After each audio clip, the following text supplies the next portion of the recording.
दोस्तों इस वीडियो में हम डिस्कस करने वाले हैं निफ्टी बैंक निफ्टी कल 3 जुलाई यानी कि बुधवार को किस साइड मोमेंटम कर सकते हैं, कौन से लेवल पे अपॉर्चुनिटी बन सकती है, उसके पीछे का लॉजिक क्या है। साथ में ऑप्शन चेन एनालिसिस भी करेंगे ताकि दोनों इंडेक्स के क्रूसी लेवल हमको पता लग जाए। कल दोस्तों बैंक निफ्टी का वीकली एक्सपायरी है तो हम इन डिटेल में डिस्कस करते हैं किस लेवल पर हमको अपॉर्चुनिटी मिल सकती है। तो दोस्तों वीडियो को एंड तक देखिएगा ताकि काफ़ी कुछ आपको नया सीखने को मिले। चलिए दोस्तों शुरू करते हैं। बैंक निफ्टी का मैंने चार्ट ओपन किया है, 15 मिनट का टाइम फ्रेम है जो कि इंट्राडे के लिए बेस्ट होता है। आज दोस्तों मार्केट खास काम करने लायक थी नहीं, और ये मैंने अपडेट भी किया था टेलीग्राम में। जब मैं डेटा अपडेट किया था तब मैंने पोस्ट किया था कि दोनों इंडेक्स का डेटा भले ही नेगेटिव बना हुआ हो, लेकिन जो पहली 15 मिनट की जो दो कैंडल है वो इतनी बड़ी बन गई है कि मार्केट फिर इस रेंज में घूमती रह जाएगी और इतना कुछ खास टारगेट मिलने वाले नहीं है। और इतनी बड़ी बड़ी कैंडल बनने के बाद दोस्तों डाउनसाइड प्लान करना थोड़ा सा मुश्किल होता है। इस वजह से मैंने थोड़ा सा बाउंस बैक प्लान किया था। बैंक निफ्टी जब यहाँ 200 दिन के मूविंग एवरेज पर आ रही थी और निफ्टी थोड़ा सा रिकवरी करने का कोशिश करी थी, और बैंक निफ्टी के अंदर ही थोड़ा सा डेटा ठीक ठाक रिकवर कर रहा था। इस वजह से मैंने निफ्टी में ही ट्राई किया था जिसमें मेरे को 25-30 पॉइंट मिले भी, पेपर ट्रेड जो मैंने उसमें किया था। उसके बाद दोस्तों आपने देखा ही होगा दोनों इंडेक्स काम करने लायक नहीं थे, क्योंकि पहली जो कैंडल होती है वो डिपेंड करती है पूरे दिन के मार्केट के मूड पर। अब जो पहली मैं आपको पहले भी दोस्तों ये समझाता आया हूं, अगर पहली 15 मिनट की कैंडल बहुत ज़्यादा बड़ी बन जाती है और कहीं ना कहीं मार्केट फिर वापिस उस रेंज में घूमते तो फिर उसी रेंज में घूमती रह जाती है। जैसे कि यहाँ पे देखिए, यहाँ पे काफ़ी टाइम बिताया मार्केट ने, उसके बाद एक बार फिर से गिरावट हुई और जो हमारा बाउंस बैक एरिया था 52,000 का, इसी पॉइंट से रिकवर करके पूरे 52,000 से रिकवर करके कहीं ना कहीं 200 पॉइंट बैंक निफ्टी ने ऊपर क्लोजिंग दी है।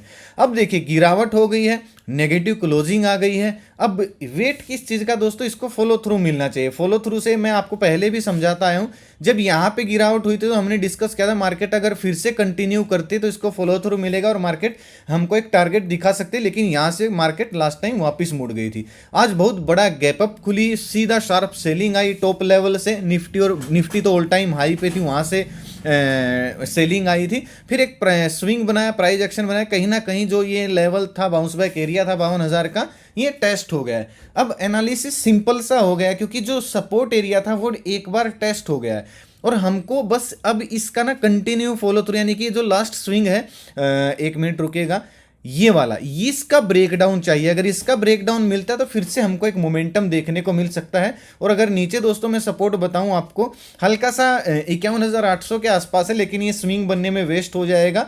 और इसके नीचे अगर मार्केट निकलती है, कल एक्सपायरी है बैंक निफ्टी की, तो एक मोमेंटम हमको देखने को मिल सकता है। इन डिटेल में हम देखते हैं। क्लोजिंग आई है 52,168 पे। बुलिश कब होना, पहले तो मैं ये डिस्कस कर रहा हूँ। जो 50 दिन का दोस्तों मूविंग एवरेज है उसको आज ब्रेक किया है, और अगर आप देखोगे तो वापस से जो रीटेस्ट हुआ है, जो स्विंग बना है यहाँ पे हुआ है, जो कि 52,350 400 ये वाला लेवल है। इसके बारे में मैंने डिस्कस किया था कि 400 के ऊपर निकलती है तो ही मैं वापस बैंक निफ्टी में बुलिश बनूंगा। निफ्टी मेरे ख्याल से 150 के ऊपर था, जिसने 30-40 पॉइंट का रिकवरी भी किया था, इसलिए मैं निफ्टी में ट्राई किया था। तो यही दोस्तों हमारे लिए पहला रेजिस्टेंस होगा। मैं आपको ऑप्शन चेन में दिखाऊंगा आज। निफ्टी और बैंक निफ्टी में इतने ज्यादा कॉल राइटर हो गए हैं, उन्होंने ना हर स्विंग के ऊपर बहुत ज्यादा पोजीशन बनाई है। आपको ऑप्शन चेन में आज समझ में आएगा मैं ऐसा क्यों बोल रहा हूं। बहुत ज्यादा लोग नेगेटिव बन गए हैं क्योंकि उनको एक अच्छे पॉइंट पे स्टॉप लॉस मिल रहा है रखने के लिए। जैसे बहुत सारे लोगों को यहाँ पे स्टॉप लॉस होगा, बहुत सारे लोगों का यहाँ पे होगा, बहुत सारे लोगों का यहाँ पे स्टॉप लॉस होगा। तो मार्केट दोस्तों रिकवरी कैसे करती है वो मैं आपको बताता हूं। देखिए, अगर बैंक निफ्टी दोस्तों फ्लैट खुले, हल्की फुल्की गैप अप खुले और 400 के ऊपर निकल के कोई अच्छा सा स्विंग बनाती, इस तरीके से अगर निकलती है, तो पहले इन लोगों का स्टॉप लॉस हिट होगा, फिर इन लोगों का स्टॉप लॉस हिट होगा जो मंदी की पोजीशन बना के बैठे हैं। और जैसे ही ये पोजीशन काटेंगे मार्केट में एक शॉर्ट कवरिंग बिल्ड हो सकती है, यानी कि 250-300 पॉइंट का एक मोमेंटम हमको देखने को मिल सकता है 52,600 52,700 तक। तो उसके लिए कंफर्मेशन कब मिलेगी, फ्लैट खुले, हल्की फुल्की गैप अप खुले, 50 दिन के मूविंग एवरेज को ब्रेक करके इस तरीके का एक स्विंग बना दे, जैसे कि आज डाउन साइड गिरते हुए स्विंग बनाया था। स्विंग अच्छा बनाया था, लेकिन दिक्कत क्या थी कि पहली जो कैंडल थी उन्होंने बहुत सारा पॉइंट कवर कर दिया था। उसके बाद ऐसा हमको ये ह्यूमन साइकोलॉजी है कि यार 500 पॉइंट 600 पॉइंट गिर चुकी है, अब ज़्यादा स्पेस नहीं है, ज़्यादा नेगेटिव बनने का फायदा नहीं है, तो ट्रैप हो जाते हैं लोग। लेकिन अगर कल ऐसा छोटा स्विंग बना देती है 52,450 350 के ऊपर ऐसा स्विंग बनाते तो एक मोमेंटम हमको देखने को मिल सकता है। जैसे ये लोग पोजीशन काटेंगे मार्केट में एक शॉर्ट कवरिंग आ सकती है। अगर ऐसा होता है तो 52,450 52,400 के ऊपर निकलने के बाद मैं 60-70 पॉइंट का स्टॉप लॉस डाल के 300-400 पॉइंट की रिकवरी के लिए बैंक निफ्टी में कॉल साइड जाना पसंद करूंगा। पुट साइड दोस्तों बिल्कुल सिंपल है। कल देखिए एक चीज और याद रखिएगा, जो सबसे जरूरी चीज है, कल बैंक निफ्टी की एक्सपायरी है, आज फिर निफ्टी की एक्सपायरी थी। ये भी मैंने डिस्कस किया था कि फिर निफ्टी की एक्सपायरी है, फिर निफ्टी और बैंक निफ्टी दोनों का कनेक्शन है, और फिर निफ्टी अगर साइडवेज रहेगी तो बैंक निफ्टी को भी ज्यादातर समय साइडवेज रहना पड़ेगा। और अगर आप ध्यान से देखोगे तो मार्केट एक बार गिरावट होने के बाद एक 200-250 पॉइंट की रेंज में ही घूमती रही, यानी कि 52,300 से 52,000 की रेंज में ही घूमती रही। तो ये टाइम डीके खाया जाता है। अब कल है बैंक निफ्टी की एक्सपायरी। आप खुद सोचिएगा, अगर बैंक निफ्टी फ्लैट खुलती है, गैप अप खुलती है और रिकवर करना शुरू करती है तो ये इसी रेंज में घूम के रह जाएगी। हाँ, 200-300 पॉइंट रिकवरी मिल सकती है, लेकिन तब भी मैं कल की एक्सपायरी में काम नहीं करूंगा, मैं अगली एक्सपायरी में काम करना पसंद करूंगा, यानी कि अगले हफ्ते की एक्सपायरी में, क्योंकि उसमें टाइम डीके कम लगता है। कल की एक्सपायरी में दोस्तों अगर काम करोगे और जिस तरीके से ये कैंडल बनी है, जिस तरीके से ये कैंडल बनी है, अगर कल फिर से ऊपर वाली रेंज में जाके ऐसे कैंडल बनेंगी तो ये इतना टाइम डीके खाएंगे कि अगर आपने 100 रुपए पे कोई कॉल या कॉल बाय किया है और एक बार मार्केट 10 आधे घंटे 1 घंटे के लिए साइडवेज होगी तो ये 70 रुपए का 50 रुपए का प्रीमियम वैसे ही रह जाएगा, 30-40 रुपए गायब हो जाएगा। यही खतरा होता है एक्सपायरी वाले दिन।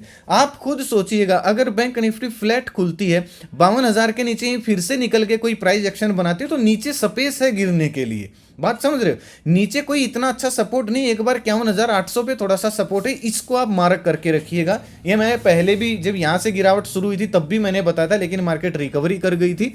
अब फिर से मैं बता रहा हूं, एक बार 51,800 के सपोर्ट को जरूर मार्क करके रखिएगा। यहां पे मार्केट आके या तो साइडवेज हो सकती है, यहां से ये मार्केट को थोड़ा सा वापस पुल बैक कर सकती है, तो इस चीज को याद रखिएगा। अदरवाइज नीचे कोई सपोर्ट नहीं है तो गिरावट शुरू हुआ तो ये जो लोग यहां पे पोजीशन होल्ड करके बैठे हैं वो और ज्यादा पोजीशन यहां पे बढ़ेंगी, स्टॉप लॉस उनको अच्छी जगह पे मिलेगा और मार्केट में करेक्शन देखने को मिल सकती है।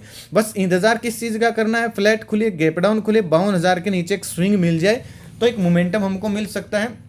70-80 पॉइंट का स्टॉप लॉस डाल के 200-300 पॉइंट बैंक निफ्टी के टारगेट के लिए, यानी कि बैंक निफ्टी के प्रीमियम के नहीं, बैंक निफ्टी के ये जो पॉइंट है इसके टारगेट के लिए मैं पुट साइड जाना पसंद करूंगा। अगर मार्केट दोस्तों गैप अप खुल जाती, बड़ा गैप अप खुल जाती 52,400-600 इस रेंज में, तो आप खुद सोचिएगा, ऊपर ये वाला रेजिस्टेंस है, नीचे ये वाला सपोर्ट है, जो कि जहां से गैप अप खुली है वो सपोर्ट की तरह काम करता है, तो मार्केट एक्सपायरी है और बैंक निफ्टी फिर इसी रेंज में घूमती रह जाएगी और दोनों साइड का थीटा खाती रहेगी। तो इस चीज को याद रखिएगा, मार्केट अगर बड़ा गैप अप खुल जाए या फिर बैंक निफ्टी फ्लैट खुल के फटाक से रिकवरी दे दे और इस रेंज में अगर घूमने लग जाए तो बैंक निफ्टी की करंट एक्सपायरी को हम इग्नोर करेंगे। सबसे जरूरी चीज दोस्तों यही है सीखने के लिए, ठीक है। दूसरी चीज क्या थी, गैप डाउन खुल जाए तो सपोर्ट हमको कहां पे दिख रहा है, यहां पे एक 51,800 पे हमको थोड़ा सा सपोर्ट दिख रहा है। तो यहां पे अगर मार्केट रिकवर, मान लीजिए हमने 52,000 के नीचे मैंने कोई पुट साइड पोजीशन बनाई है और 51,800 से कोई बुलिश कैंडल बनाना शुरू कर दी तो मैं पोजीशन यहां पे काटना पसंद करूंगा, क्योंकि ये फिर से रिकवरी करके इसी रेंज में घूमती रह सकती है। तो इन चीजों को याद रखेगा। हाँ, अगर 51,800 के नीचे प्राइस एक्शन बनना शुरू होगा तो फिर से 200-300 पॉइंट और करेक्शन देखने को मिल सकते हैं, लेकिन इस लेवल को हम थोड़ा सा इग्नोर नहीं कर सकते हैं, ठीक है। इन चीजों को याद रखिएगा। चलिए निफ्टी को देखते हैं। निफ्टी पे हम फोकस इसलिए कर सकते हैं क्योंकि निफ्टी की एक्सपायरी नहीं है, क्लोजिंग अच्छी जगह पे आई है, दोनों साइड मोमेंटम हो सकता है और दोनों साइड मोमेंटम होने के लिए निफ्टी में स्पेस है। पिछले 2 दिन से निफ्टी में काम करने लायक जगह बन रही है। अब यहाँ पे मैंने आज प्लान किया था, जब ये 50 दिन के मूविंग एवरेज का सपोर्ट लेके ब्रेकआउट, यहाँ से रिकवरी पॉजिटिव कैंडल बनाया था, तो मैंने यहाँ से प्लान किया था कॉल साइड, जो यहाँ तक मेरे को प्रीमियम में तो 25-30 पॉइंट मिले, लेकिन निफ्टी कम से कम 50 पॉइंट का रिकवरी दिखाया था। फिर उसके बाद ये गिरावट होगी क्योंकि बैंक निफ्टी ने सपोर्ट नहीं दिया। मैं दिखाता हूँ आपको। 10:17 के आसपास मैंने अपडेट किया था कि भी डेटा दोनों इंडेक्स का नेगेटिव बना हुआ है, बल्कि ओवरसोल्ड है, जो रिकवरी में हेल्प कर सकता है। जो रिकवरी आई थी 2 कैंडल के बाद, ये उसी समय आई थी, लेकिन मुझे नहीं लगता कि आज मार्केट काम करने लायक है, क्योंकि शुरुआती कैंडल बहुत ज़्यादा बड़ी बनी है। इसलिए बिना बात के हाथ न जलाएं, मौका मिले तो ही काम करने का प्लान करें। निफ्टी का मैंने 52,200 के नीचे ब्रेकडाउन लेवल था, जो कि 52,000 का टारगेट था, जहाँ से बैंक निफ्टी जाके आई है। सॉरी, मैं निफ्टी बोल गया। बैंक निफ्टी में 200 का, ये गलती से 53,000 लिख दिया था मैंने। 200 के नीचे निकलने पर 52,000 का टारगेट मिल सकता है, ऊपर 400 के ऊपर बोला था। फिर निफ्टी का देखिए, निफ्टी में क्या था कि 24,150 के ऊपर ब्रेकआउट आया तो रिकवरी दिखा सकती है, बल्कि इसने 24,200 के आसपास फिर इसने हाई लगाया, और इसी स्टडी में मुझे इसी वजह से 24 पॉइंट 25 पॉइंट इसमें मुझे देखने को मिले। हालांकि ये कोई कॉल टिप्स नहीं है भाई, इतनी ज़्यादा आज मार्केट ज़्यादा पॉइंट दे ऐसे तो मार्केट काम करने लायक थी भी नहीं। हाँ, अगर किसी ने टॉप में सेल किया होगा तो बिल्कुल उसको पॉइंट मिले होंगे, लेकिन कोई स्ट्रेटजी नहीं होती है टॉप में सेल करने की, क्योंकि आप खुद सोचिएगा, मार्केट इतना बड़ा गैप अप खुली, कौन सेल करेगा भाई? करेगा भी तो यहाँ गैप भरने तक करेगा, बात को समझ रहे हो? अब भाई कोई ज़्यादा ही हो सकता है किसी को ज़्यादा नॉलेज हो, उसने कर दिया, तो मैं ये नहीं बोल रहा हूँ कि भाई किसी को ये स्ट्रेटजी नहीं होती होगी, हो सकता है किसी ने बनाया, लेकिन मेरी समझ से भाई बाहर है। ठीक है, चैनल दोस्तों, यहाँ पॉजिटिव डेटा, नेगेटिव डेटा वगैरह, मेरे जो इंपॉर्टेंट व्यू हैं, लेवल हैं, फ्री ऑफ कॉस्ट ये चैनल आप ज्वाइन कर सकते हो देखने के लिए। वीडियो के डिस्क्रिप्शन में आपको रीजनल चैनल का लिंक मिल जाएगा, नहीं तो मैं कमेंट में पिन कर दूंगा, आप जाके ज्वाइन कर सकते हो। लिंक में जो दिया है कमेंट में या फिर वीडियो के डिस्क्रिप्शन में, उसी से ज्वाइन करना, क्योंकि अगर आप सर्च करोगे इस लोगों से, इस नाम से, बहुत सारे आपको फ्रॉड चैनल मिल सकते हैं, उनके सब्सक्राइबर आपको हमसे दुगने तिगने दिख सकते हैं, लेकिन वो फेक सब्सक्राइबर है, बोट सब्सक्राइबर है, तो बच के रहिएगा भाई। कल भी एक बंदे ने कमेंट करके रखा था कि 15,000 रुपये ले लिए, उसने बोला था 30,000 कर दूंगा, उसने, भाई मैंने नहीं लिए थे। आप अनपढ़ नहीं हो भाई, कि आपको कोई एक रात पहले 15,000 लेके अगले दिन आपको 30,000 दे देगा, मतलब कितनी गवारों वाली बात है भाई ये। कोई लूटता है ना तो ये लूटने लायक होते हैं लोग, जिनको यही नहीं पता कि भाई एक रात में 15 के 30 नहीं हो सकते हैं, वो खुद ही ना कर लेगा भाई। आप इतनी सी बात नहीं समझते हो। तो भाई ना तो मेरी कोई पेड सर्विस है, ना ही मेरा कोई पेड ग्रुप है, ना मेरा कोई व्हाट्सअप ग्रुप है, ना मेरा कोई इन्वेस्टमेंट प्लान है। प्लीज़ मेरे नाम से किसी को एक पैसा कॉल टिप्स के लिए ना दे। चलिए निफ्टी को देखते हैं। निफ्टी की क्लोजिंग है 24,123 पे। अब सिंपल से दो स्विंग है दोस्तों निफ्टी के अंदर। एक ये वाला स्विंग है 24,160 के आसपास, नीचे जो स्विंग है वो 24,050 के आसपास है। बात को समझ रहे हो? ये दो स्विंग है निफ्टी में।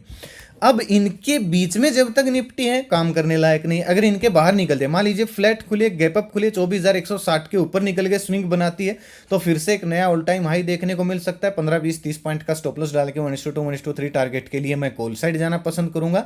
अगर निफ्टी फ्लैट खुलती है, हल्की फुल्की गैप डाउन खुलती है और 24,050 के नीचे निकल के कोई स्विंग बनाती है, तो नीचे 23,950, 23,000 ये टारगेट मुझे देखने को मिल सकते हैं। स्विंग के ऊपर या 20-30 पॉइंट का स्टॉप लॉस डाल के मैं पुट साइड जाना पसंद करूंगा। अगर आप बैंक निफ्टी में देखोगे दोस्तों, बैंक निफ्टी में इतना स्पेस नहीं है दोनों साइड। बैंक निफ्टी में फिर भी थोड़ा सा चार्ट डिस्टर्ब हुआ है निफ्टी के मुकाबले, लेकिन निफ्टी में मुझे ठीक ठाक हो सकता है। 200 पॉइंट दिन का जो मूविंग एवरेज है 23,900 पे, 23,880 पे, हो सकता है इसको भी टेस्ट करने निफ्टी आ जाए। तो निफ्टी में एक थोड़ा सा स्पेस है, तो निफ्टी में मैं फोकस कर सकता हूं कल, क्योंकि निफ्टी की एक्सपायरी भी नहीं है। अगर दोस्तों ज़्यादा बड़ा गैप अप खुल जाए निफ्टी में, थोड़ा सा इंतजार कीजिएगा। ज़्यादातर लोग शुरुआत में फंस जाते हैं, एकदम से घुस जाते हैं मार्केट में। गैप अप अगर खुलती है तो एक बार नीचे आने देना, गैप को भरने देना। अगर गैप भर के कोई पॉजिटिव कैंडल बनाए तो यहाँ से फिर मैं रिकवरी प्लान कर सकता हूँ। और अगर गैप डाउन खुलती है तो रिकवरी करना शुरू करते, तो रिकवरी करने देना। आज के क्लोजिंग पॉइंट को टच करके ये फिर से कंटिन्यू डाउन साइड कर सकती है। ये दोनों गैप अप और गैप डाउन दोनों में ये सिनेरियो बन सकते हैं। दिन का लो ब्रेक होने के बाद मैं फिर से पुट साइड प्लान करना पसंद करूंगा। ऑप्शन चेन में आज मैं आपको दिखाता हूं। ऑप्शन चेन में इंटरेस्टिंग डेटा बना हुआ है, ध्यान से देखिएगा ऑप्शन चेन को। आज की निफ्टी की देखिए, निफ्टी का जो सपोर्ट प्राइस है 24,100 है सपोर्ट प्राइस जो है। अब ध्यान से देखिएगा, तेजी वाले 24,100 पे बैठे हैं, फिर तेजी वाले 24,000 पे बैठे हैं, फिर तेजी वाले 23,900 पे बैठे हैं, यानी कि ज़्यादा बैठे हैं। अब अगर आप ध्यान से देखोगे तो 100 पॉइंट का गैप है, यानी कि हर 100 पॉइंट के बाद सपोर्ट है निफ्टी के अंदर। स्ट्रॉन्ग सपोर्ट क्या है? 24,000 का दिख रहा है, क्योंकि 3,09,000 का ओपन इंटरेस्ट है। तो 24,000 अगर ब्रेक होता है तो ये सभी लोग भागना शुरू कर देंगे और मार्केट में करेक्शन और देखने को मिल सकते हैं, लेकिन सपोर्ट स्ट्रॉन्ग है 24,000 का। अब अपर साइड देखिएगा आप ध्यान से, 24,100 पे 1,44,000 हैं, 24,150 पे 1,16 हैं, 24,200 पे 2 लाख हैं, फिर 1,71,000 हैं। तो 300 तक तो आपको क्या देखने को मिलेगा? अच्छा खासा मंदी वालों का ओपन इंटरेस्ट है, क्योंकि इनको टॉप लॉस अच्छी जगह पे मिल रहा है लगाने को। तो कल अगर मार्केट वापस से रिकवरी करना शुरू किया ना प्राइस एक्शन बना के, यानी कि 24,150 के ऊपर निकल गया, 200 के ऊपर निकल गया, प्राइस एक्शन बना, ये सभी लोग जो बैठे हैं ये ट्रैप होने वाले हैं और एक अच्छा मोमेंटम हमको देखने को मिल सकता है। क्योंकि ये पोजीशन तभी काटेंगे जब एक स्विंग बन जाएगा, बिना स्विंग के ये पोजीशन नहीं काटेंगे। ठीक है, तो अगर इनको लपेटना होगा ना तो ज़्यादा लोगों का पैसा इन कम लोगों की जेब में जाएगा, क्योंकि कम लोग हमेशा आपको पता है ज़्यादा पैसे वाले होते हैं। तो हो सकता है अगर इनमें कोई ऑपरेटर नहीं हो, आम पब्लिक की ये पोजीशन है, तो फिर मार्केट को ये खींच सकते हैं। और अगर इनमें ऑपरेटर की पोजीशन होगी फिर ये ज़्यादा ऊपर नहीं जाने देंगे मार्केट को, फिर ये शुरुआत में ही प्राइस एक्शन बना के कंटिन्यू डाउन साइड कर सकते हैं।